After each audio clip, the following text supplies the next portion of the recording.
Okay, so I know I ain't been on here very much. I haven't really had much to say. I started working at a regular job again. That's been fun. On my mental health. No. Uh, I don't like working a 9 to 5. I don't guess I really ever have because it means you have to follow rules and a schedule and, you know, be obedient. You know, cash in your time for a paycheck at the end of the week.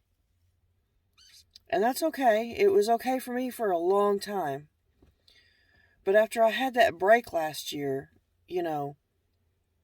I come to realize I don't like routines. I used to love them. I don't like the same thing over and over and over again because I realize that I'm a kind of person that needs, well, I need some routine. Like I need something to ground me. But for the most part, no. For creativity to flow and for inspiration to come, I need to be in a relaxed state mentally. I need to be centered in my spirit. I need to be able to hear what my heart says and what God's telling my intuition. And my body is reacting to me working, the extra stress of working too. You know, if you're new here, I struggle with depression and anxiety. And I was diagnosed with bipolar disorder at 19. It runs in my family. And so it's not all my fault. The choices I make and how to deal with it is my fault. And I'm completely responsible for those choices. But no, it's not all my fault.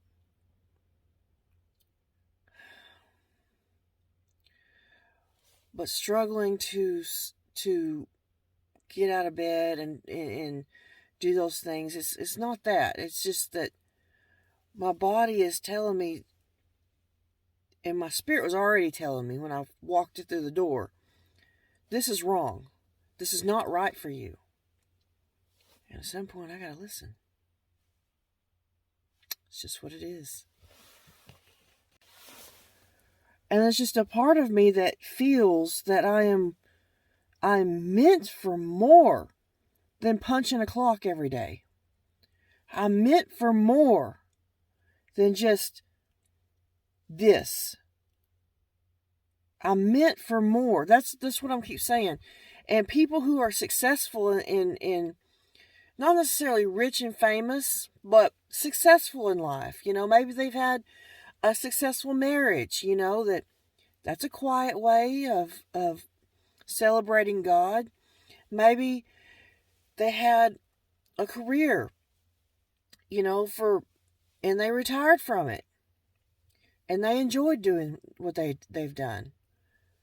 That is okay. That's worshiping God too if you're walking in your purpose in your career. But for me, God can use anyone anywhere. And He calls those people who aren't qualified. But He gives us everything we need inside of us. Okay? And as we grow in the Spirit, as when we're first born, like Jeremiah chapter 1 talks about, when I formed you in the womb, I knew thee. God knows you. He has a purpose for your life. He has a purpose for my life. Before he ever had your parents' seeds brought together and formed you in the womb, He knew in His infinite wisdom. But we don't. And He doesn't just, okay, you're born now, here you go. No, God's not like that. He keeps His eye on all of us. And we're all important to Him. It's just that we have the power of choice. We have the power to choose our life. Now we can choose to be miserable in it, or we can choose to have joy in it. And if you're struggling out there, which we all are to some certain degree, just remember to hang on. Believe Jesus. Believe God. And He's faithful. And He'll bring you to a point where you're like, okay, God. And this is me. I don't know about you, but this is me. I've come to a point in my life where I'll be 42 this year. And all of my life, I've wanted to do something important. I thought that something important was having a family. So I got married at a young age, right out of high school. I didn't believe in myself that I could be something greater than what I'd been shown.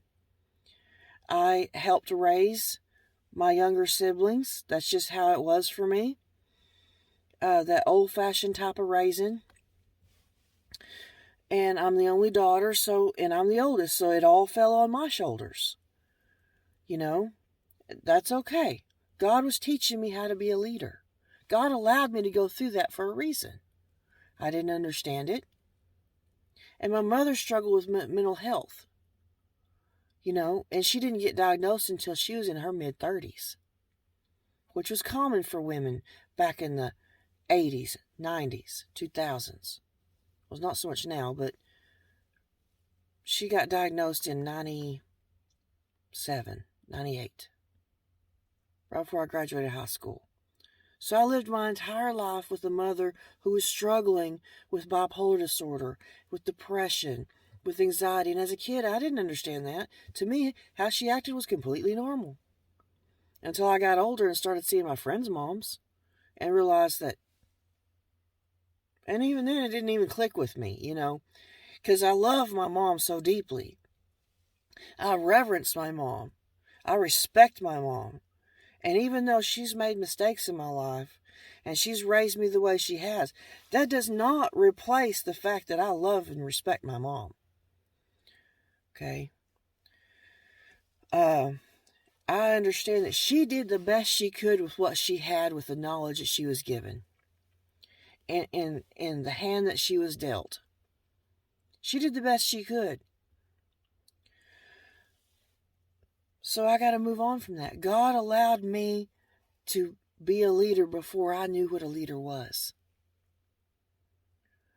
I was born into it, so to speak. Because I led my mom. She was 17 when she had me. She was married, but she was 17 when I was born. My dad was 18, 19 when I was born. So I was already born into leadership. It's a role that I have hated my whole life. I've regretted it. I've pushed against it. I've fought against it. I said, Lord, I don't want this. I don't need this. I don't want to be a leader. I want to do my thing. I want to do what I want to do. And I have.